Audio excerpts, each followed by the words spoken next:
Dear viewers, greetings. Our topic of today is moratorium under personal guarantee insolvency matters. We have an idea about moratorium during CIRP process under section 14 of Insolvency Bankruptcy Code.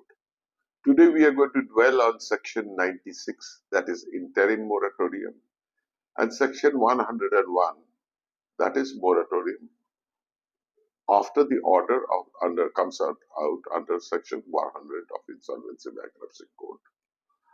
Uh, the basic legislative intent behind CIR and insolvency of personal guarantors are different. So the application of moratorium under section 14 and that under section 96 and 101 are quite different. So with this, we are moving on to the next part of the video. Viewers, you can see a guide to IBC on your screen. As I mentioned, that our topic is for today is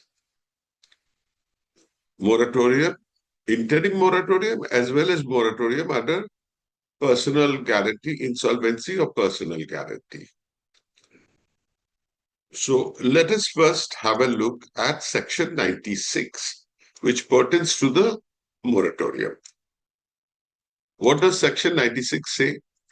Subsection 1 says when application is filed under section 94 or 95A, an interim moratorium shall commence on the date of the application in relation to all debts and shall cease to have effect on the date of admission of such application and B. During interim moratorium period, there are two things.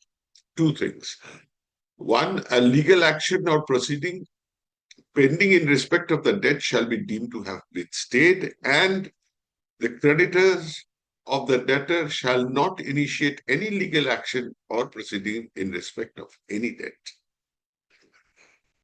2.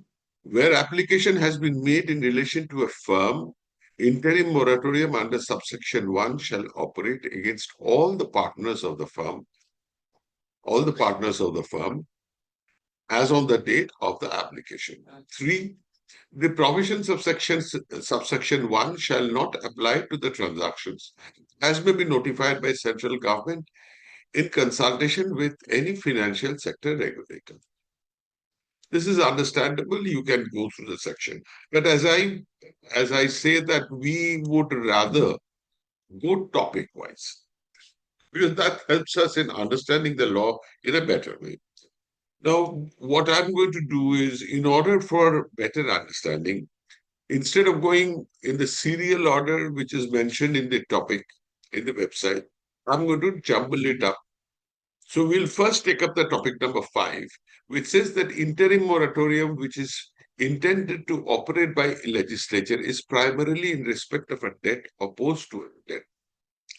This was discussed in Dilip P. Jwarika versus Union of India, which is the landmark judgment on which personal guarantor insolvency of personal guarantor was initiated. Now, what does the main takeaway from the order or the judgment is that the very submission of an application under 94 or section 95 triggers the interim moratorium, which then ceases to have effect on the date of admission of application under section 100. The impact of interim moratorium under section 96 is that legal action proceeding pending in respect of any debt is deemed to have been stayed, and the creditors of the debtor shall not initiate legal action or proceeding in respect of any debt. This is there in 96. We have just gone through it. Number 4 is interim moratorium, which is intended to operate by the legislature, is primarily in respect of debt opposed to a debtor. The interim moratorium does not act to freeze assets and legal rights and titles of the debtor. So this particular thing is very important. The interim moratorium does not act to freeze the asset and legal rights and title of the debtor. Now let us go back.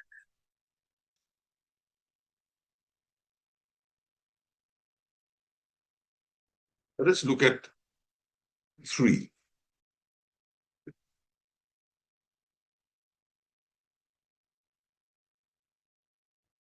The resolution professional shall submit his report expeditiously, whether the tribunal, whereafter the resolution professional shall submit his report expeditiously, whereafter the tribunal shall decide the application within 14 days thereafter, in terms of Section 100 of IBC, after giving due opportunity of hearing to the parties.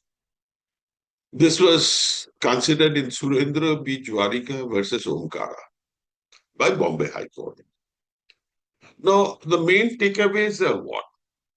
A definite timeline has been provided at each stage of the proceeding. The interim moratorium in terms of 96, which commences from the date of the application, remains in force till the date of admission of such application under Section 100. The legislature itself has provided that in Section 99, subsection 10, that the copy of the report of resolution professional be furnished to the debtor or to the creditor, thus complying with the requirement of the principles of natural justice. The resolution professional shall submit his report within a period of 6 weeks from the date of receipt of the copy of the order, whereafter the tribunal shall decide the application within 14 days thereafter, in terms of Section 100, after giving due opportunity of hearing to the parties.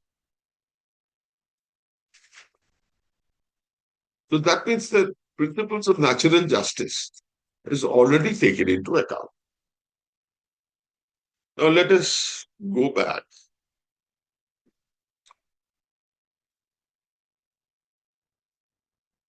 to topic 1. The interim moratorium under Section 96 1B2 creates a prohibition on the other creditors of the debtor from initiating any legal action in respect of the debt for which Section 95 has been initiated. 95, 94, both are applicable. Now, this was considered in the case of Ramesh Kumar Chuk versus Asset Care Construction Enterprises Limited by NCLAT. Now, what are the main takeaways? Main takeaways are Section 96 1B lays down that during moratorium period, any legal action or proceeding pending in respect of any debt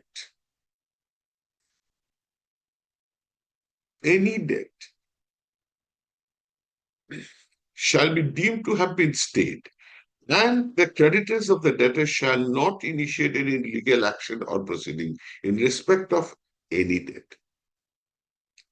Number 2, interim moratorium under 96 1B2 creates prohibition on the other creditors of the debtor from initiating any legal action in respect of debt for which Section 95 has been initiated. Maybe the guarantor has taken debt from multiple banks and institutions, but it's only one application which will be considered.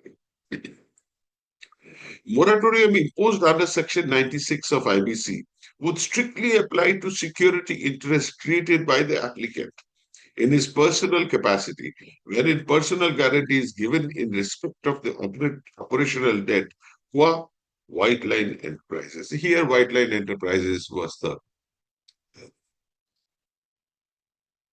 It will be extended to cover subject property being the property of the partner. It will not extend to cover the subject property being property of the partnership firm against which 95 has not been involved. So it is pertaining to the personal guarantor only, not on the personal, not on the partnership firm.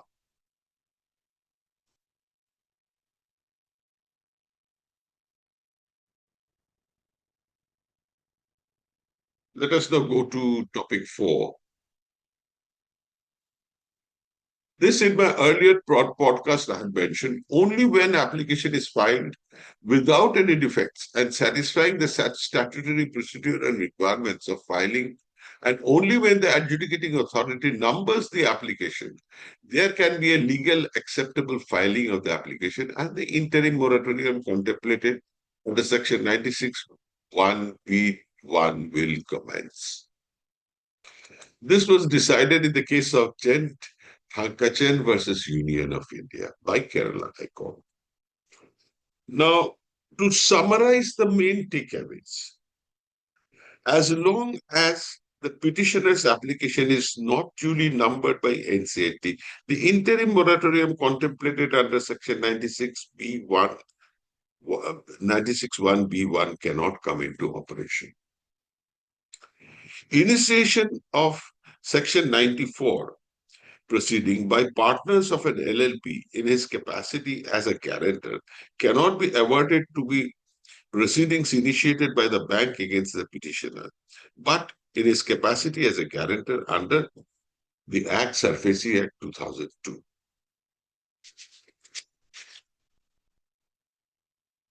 Now, it is true that in view of Section 238 of IBC 2016, the IBC 2016 will have overriding effect, but Section 238 of IBC cannot oust the operations of the Act of 2002, that is SARFAESI Act 2002, for the reason that the IBC 2006 and the Act 2002 operate in different fields. That is, partner LLP is a corporate entity, and the personal guarantor is an individual. So the personal guarantee of the personal guarantor cannot possibly have any effect on the CIRP of the LLP.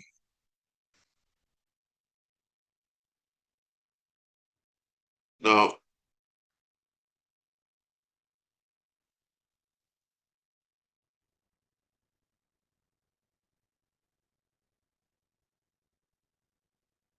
let us quickly go to 11. Interim moratorium shall be for such proceeding which relate to liability or obligation due that is due on the date of interim moratorium when it has been declared. This is very important. Interim moratorium shall be for such proceeding which relate to a liability or obligation due that is due on the date when interim moratorium has been declared. This was decided in the case of Ashok Mahendru and another versus Vivek Party. Now, what did this particular thing say? Section 96(1)(b) with the definition definition of debt comes with the definition of debt in section 311. What is contemplated to be stayed is the proceeding relating to a debt. This means the liability or obligation in respect of claim which is due from any person. Interim moratorium shall be for such proceeding which relate to a liability or obligation due that is due on the date of interim moratorium when it is declared. Section 96(1)(b) cannot be read to mean any future liability or obligation is contemplated or stayed.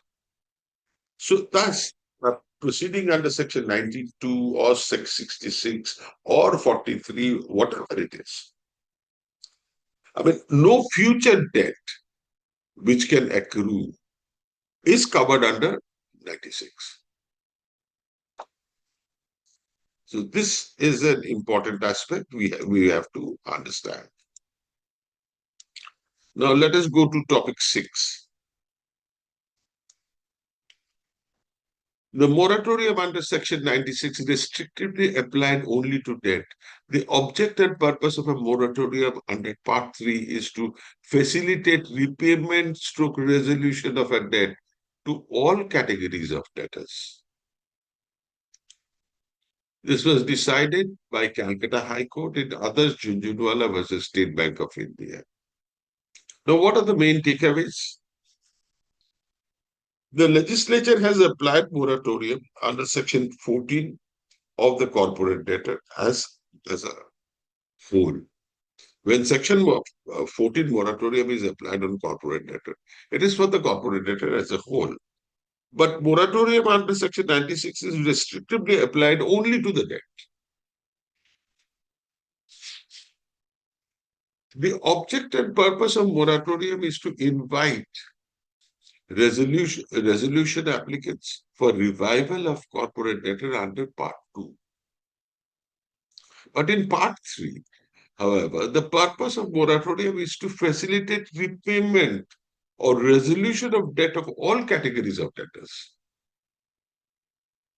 So this relates to debt, and though it is called a repayment plan, this is actually a repayment or resolution plan, whatever you can say, pertaining to all debts. Debts are to all categories of debtors. Because multiple proceedings under 95 or 94 cannot happen. Section 100 order will come out only once. Now let us go to topic. We have almost come to the end.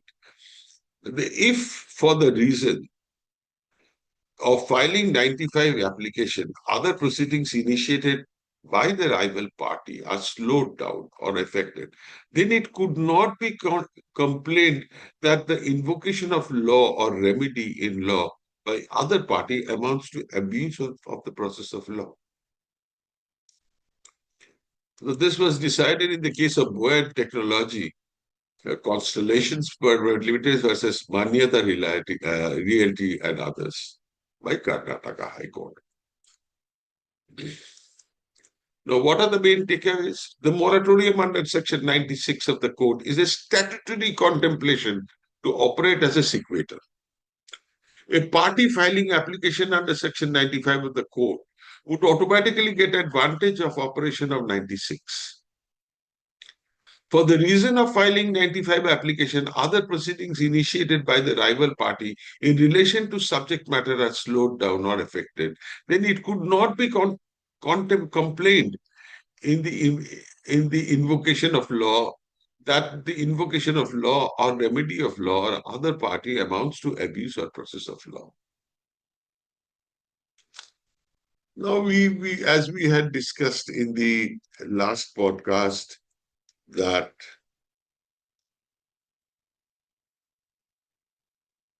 if we go to 12, the interim moratorium cannot stop financial regulator in declaring borrower as a willful defaulter.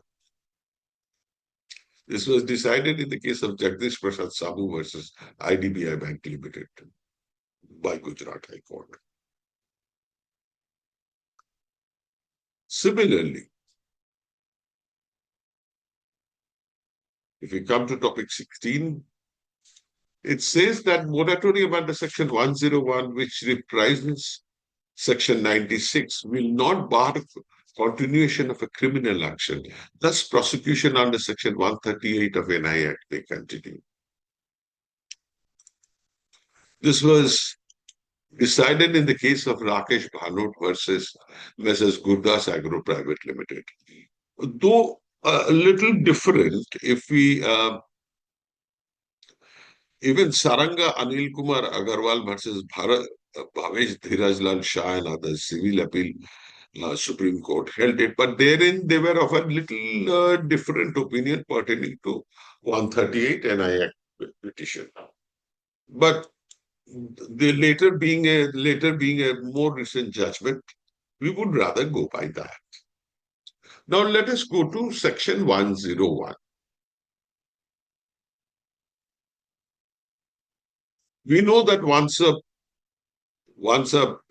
order is issued under Section 100, Section 1 moratorium under Section 101 will be starting. Now, what 101 says? When application is admitted under Section 100, a moratorium shall commence in relation to all debts and shall cease to have effect at the end of the period of 180 days, beginning with the date of admission of the application, or on the date adjudicating authority passes an order on the repayment plan under section 114, whichever is earlier. So that means it is either 180 days or order under 114, whichever is earlier. During the moratorium period, any pending legal action or proceeding in respect of debt shall be deemed to be stayed. B. The creditor shall not initiate any legal action or legal proceeding in respect of any debt. The debtor shall not transfer, alienate, encumber, or dispose of any of his assets or legal rights or beneficial interest therein. 3 says what? Where an order admitting an application under Section 96 has been made in relation to a firm, the moratorium under subsection 1 shall operate against all the partners of the firm. Subsection 4 says the provision of this section shall not apply to such transactions as may be notified by central government in consultation with financial sector regulator. So let us come to topics.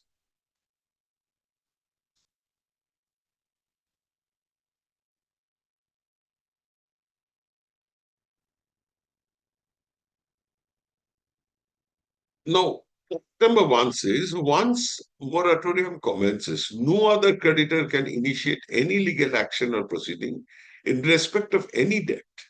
However, such creditors are in no manner prejudiced since the period during which the moratorium is in place is to be excluded for the purposes of computing the limitation. Now, what does this mean? This was held in the case of Bhavesh Gandhi versus Central Bank of India. Now, the main takeaways are due to interim moratorium enforced by 96, the creditors like X, Y, and other creditors are in no manner prejudiced because it is brought in by one of the creditors. But the other creditors are not prejudiced. How? If they have not filed any application during the moratorium period, they have every right to file claim. And for the purpose of computation of period of limitation, the period during which moratorium is in place is to be excluded. That means even though the party did not file a petition during the period, that is, once 96 moratorium commenced and the period on when the order under section 100 was declared, this period has to be excluded. So, party who has not filed the 95 petition but is a claimant is no way prejudiced.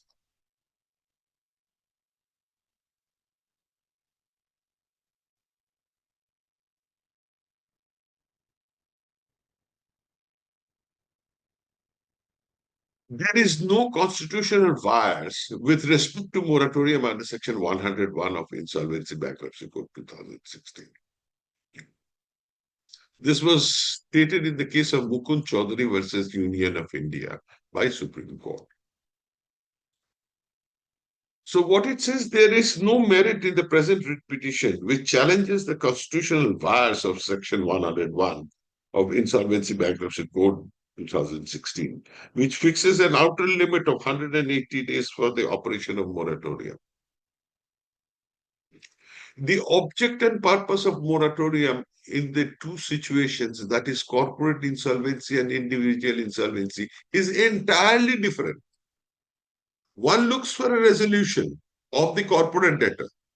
Here one is looking for resolution or repayment of the entire debt belonging to all segments of debtor creditors. So the purpose is entirely different.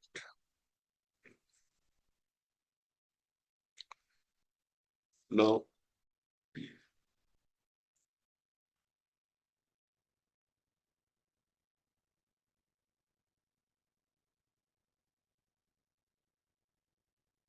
the moratorium under section 101 cannot be extended.